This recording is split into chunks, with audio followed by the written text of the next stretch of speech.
साम्राज्य सामान्यांचा असामान्य आवाज। पुण्यश्लोक अहिल्यादेवी होळकर सोलापूर विद्यापीठानं महाराष्ट्रात प्रथमच तृतीयपंथीयांच्या समस्येवर आंतरराष्ट्रीय परिषदेचं आयोजन करून एका वेगळ्या विषयाला स्पर्श केला। त्यांच्या समस्येवर मंथन करण्याबरोबरच त्यांच्याविषयी एक आपुलकीची भावना दाखवत समाजजागृतीचं महत्त्वपूर्ण कार्य केलंय। याचा आदर्श राज्यातील इतर विद्यापीठांनी घेण्यासोबतच माणूस म्हणून प्रत्येकाने तृतीयपंथीयांविषयी आपुलकीची भावना ठेवावी, असं आवाहन महाराष्ट्र तृतीयपंथ कल्याणकारी मंडळाच्या सदस्या शमीबा पटेल यांनी केलंय।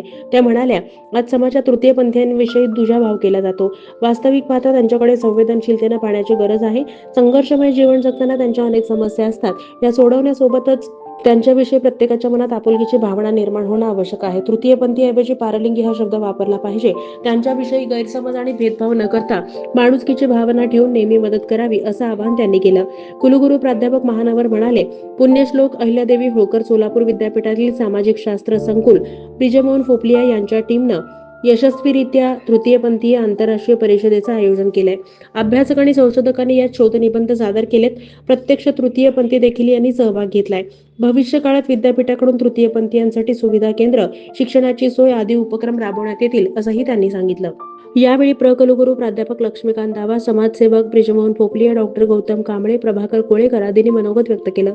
सूत्रसंचालन डॉक्टर तेजस्विनी कांबळे यांनी केलं, तर आभार डॉक्टर अंबादास भास्के यांनी मानले।